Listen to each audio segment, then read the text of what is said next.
Alright, welcome back to Full House 7th edition, where we are playing Vanheim. It is turn 28. We should be losing a province this turn to the bull. Looks like that's the only province that we're losing, so that's good. Wait, no, excuse me, that's our raid. So the bull did not attack us this turn. Very interesting. Okay, we do some site searching that miss, and let's take a look at our raid. So we're hoping for only 6 province defense here. Even less. Excellent. Our skeletons should be able to come away with this, and we even have a vampire guarding our commander.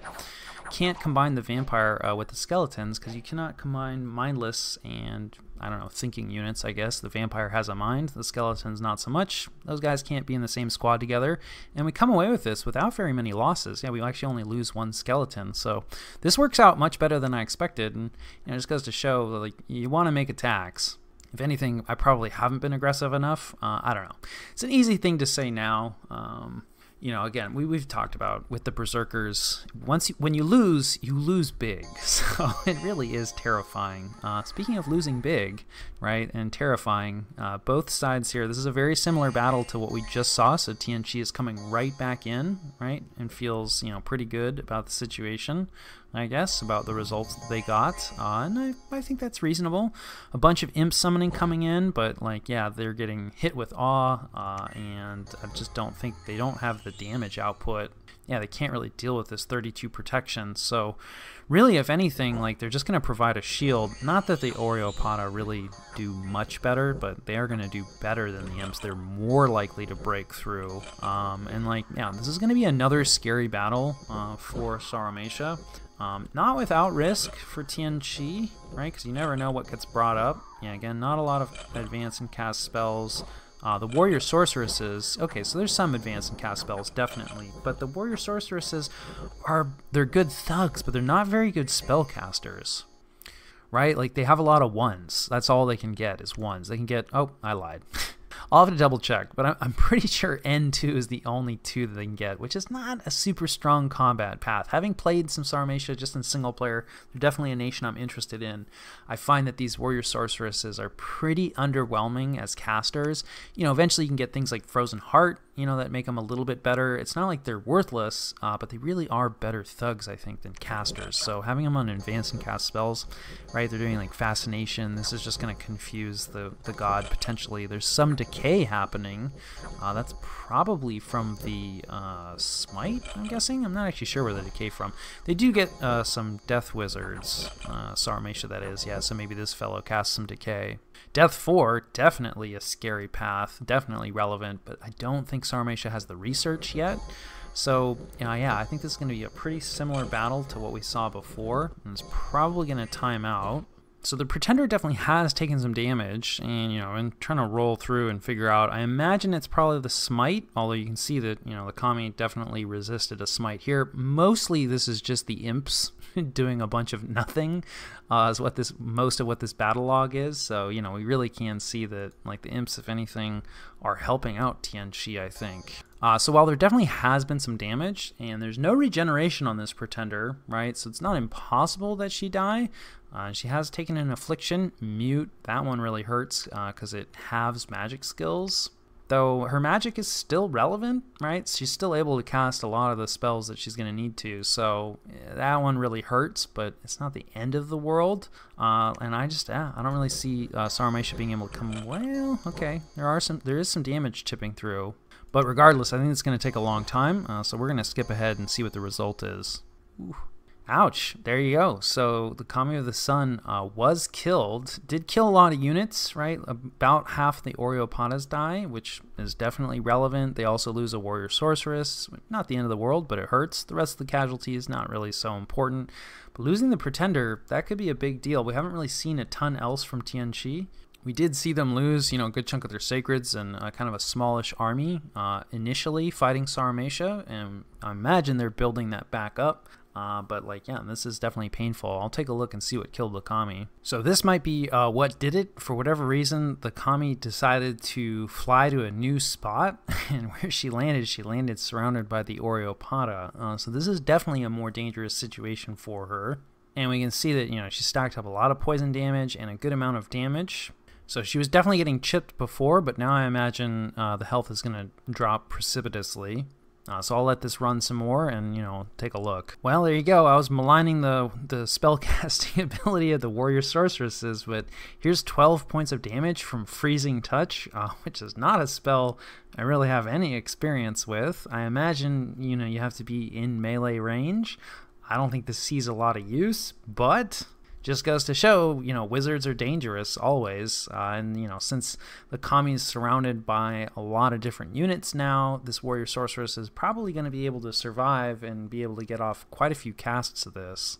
Yeah, so it looks like the kami routes off, but had stacked up enough poison damage and had taken enough damage, from all that spell casting that she died from the poison ticks after routing off. So definitely a painful battle for Tianqi. Although not without loss for Sarmatia, so we'll see. I would still say that the war is undecided, but that's definitely a point in favor for Sarmatia. Then we have an unexpected event. We're going to get attacked. Yeah, barbarians pillaging. This is a place where I had moved some people to block this, but that's the other thing, right? Sometimes the barbarians attack immediately. Sometimes they never attack, and then sometimes it takes them a few turns. And so, yeah, I moved out immediately, tried to block them. They didn't show up, and we've been a little busy, so I figured, well, let's, hopefully this is a situation where it was a false alarm, but it was just delayed. So we're probably going to lose this province. And then let's see, wolves have been heard, right? I don't think this is Throne of Gaia related. I don't know, hard to say. But there have been a lot of wolf attacks. Didn't somebody just find the Veil of Infinite Horror? Maybe that's a different game I'm thinking of. But anyway, someone found the Silver Sarcophagus, worldwide death +2. That does hurt. We do not have full growth scales. And then also units are affected by disease. Usually this isn't too bad because it's not a ton of units. This might be worse for us because we just don't have a lot of units. And the units that we do have are very valuable. So I'm not really sure, how this event handles that. But, this is not great for anyone, so fantastic. And then we're going to probably lose this province. Yeah, at least our deer tribe, actually. I think, we did a bit of a province defense dump in anticipation of the barbarian attack so that the deer tribe would soak up the damage and our Vanhears could just chop them down. And so our deer tribe do indeed soak a lot of damage, but they're not enough to take out the barbarians, but we should be able to take this out with a relatively small force, so it's not the end of the world, and I'll catch you guys after the jump. Alright, this is the situation and what we're doing about it. Things could be worse, things could be better. So we are finally moving our army. We're going to move deeper into Pangea's territory. Yeah, we'll see about this.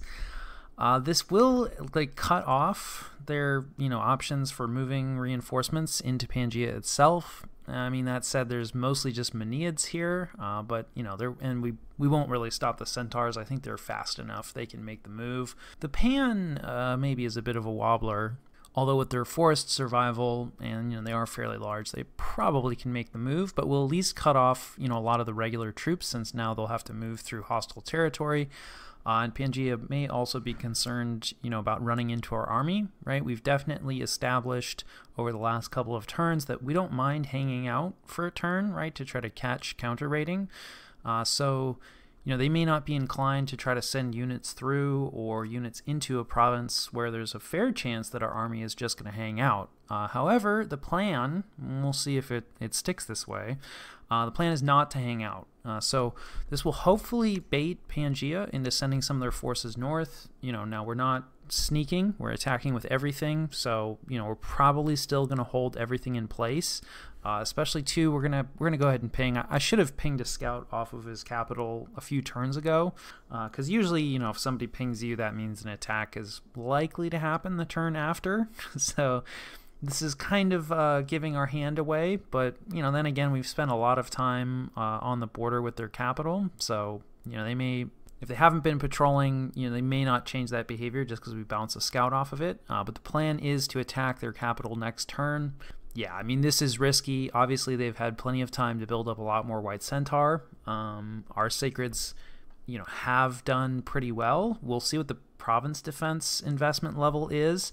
The other option, of course, is we could just backtrack if we decide that, hey, this is really going to be going poorly. And the other thing we can do is swing around and then just start to wreak havoc in Kaelas's territory. Because, again, our army is in a lot of danger, right, with this bull until we can get a bull answer. Now, that said, I do think Kael'thasa is going to jump on top of this fort this coming turn, and probably with the bull as well. So, unfortunately, it looks like they're going to be a little more cautious with their bull. We'll see. But, hopefully also moving our army away will make them more aggressive with the bull, right? And then maybe they're worried about the army. Maybe they feel that enough Vanhears could do the trick. I don't think so, personally. I could be wrong on that. But if our army has moved away, then, maybe they'll feel like, okay, we can send the bull in, because, again, we really do want to isolate the bull. It should be one more turn. Yeah, and we're going to have those full-sized air elementals, which is going to help us a lot in a full army engagement. And actually, maybe should have sent the Vanhears, or sorry, the Vans.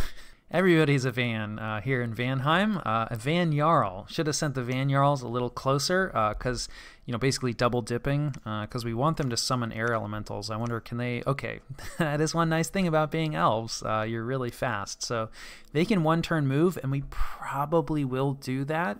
So we're really going to focus on, kind of not eliminating Pangea because we're unlikely to be able to hang out, although we'll probably split our main army and leave, a good chunk of it on top of Pangea to make sure they can't escape. Now, if Pangea doesn't patrol and we don't have the major battle, well, then we're in a bit of a rock and a hard place because we're going to need the full army to sit on top to make sure the white centaurs don't escape.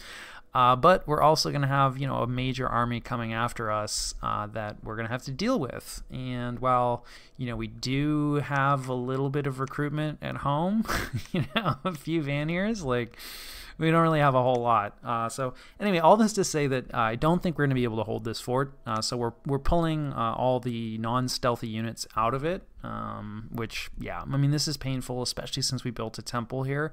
And it's, we don't have a lot of places where we're able to recruit our mages. We may actually stop recruiting dwarves in the capital and start recruiting like Van Jarls instead, when we lose this fort, as I think we will. Which is obviously not ideal, for a lot. We're way past ideal with this game. But yeah, we're not going to be able to hold this. And, we could send our army over, right, and fight this army, and I think we could win, but then maybe it bumps into the bull, and maybe it just gets destroyed, and then also Pangea, gets an opportunity to rebuild. I mean, they've definitely been rebuilding, but they'll get to rebuild even more and start to raid out. So I do think we need to lock down Pangea, and we'll just have to figure the rest of it out. So yeah, we probably will at first send our air elementals to assist us in this battle, because we're probably going to be up against a good amount of chaff. So we will want help because we're going to need this army against Kael'thasa. I have finally reached out to TNN just now, so I haven't heard anything back yet. We'll see. Probably also will reach out to Niflheim and maybe Marverni because they also share borders, though pretty small borders, so they're less likely to be interested, although in Niflheim's case, the throne is pretty appealing. I would assume so. So, they're maybe a little more interested. There's also the possibility of Agartha, but we haven't reached out to them just yet. We're just going to hang out with our skeletons, a little bit of a province defense dump. Obviously, if Kael'thasa sends a lot of stuff at us, we'll lose. But if they just send a little bit of stuff, then we'll kill it. And I just think, this is our only... I guess we could go for the fort, but that seems unlikely. So this is just too obvious of a raid. So, we're just going to hang out and try to catch a light counter-raiding group. Otherwise, right, we are bringing up a bunch of sword carriers. One of our fellows got disease. I think it was the silver sarcophagus. I don't know. A variety of sites have been being found and opened, and people are doing foolish things. And, yeah, we suffered for it here, unfortunately. But we'll probably still slap a sword on them. It's going to be a really dangerous mission anyway, so pretty good chance they're going to die. So the disease probably won't matter, but, yeah, we don't have a ton of mages right now. And then we'll probably take our recruitment of Vanhears from next turn, clear out these barbarians, and then start moving them over to form the nucleus of a second army that we'll need to go after all these Bandar. If we can hold off the main battle until we hit Evocation 5 for Storm, that's going to be really nice. That's probably not going to happen because we're just not researching fast enough, and we still have a ways to go. But, we'll see. It does depend on how fast Bandar moves and, how desperate our situation gets. So that covers the majority of it for us. Our scouting is pretty limited as we're not doing great and we're kind of focused on our troubles. We do see that Ermor is on top of a Tianqi fort, so we're going to go take a look at that. They have cracked it. It's just a palisade. So Ermor is involved in this conflict, as I suspected. And, possibly Tianqi is going to be involved, or sorry, not Tianqi, Tianan is going to be involved down here, which would be unfortunate since we're hoping that they're going to be interested in Kailasa. And then, this war is ongoing. It's not looking so good for Tianqi since they just lost their pretender, and it does look like they're fighting 2 people, and they're not very large. So I'm guessing that this is going to go against Tianqi, but we shall see, and it has been an interesting war for us to view.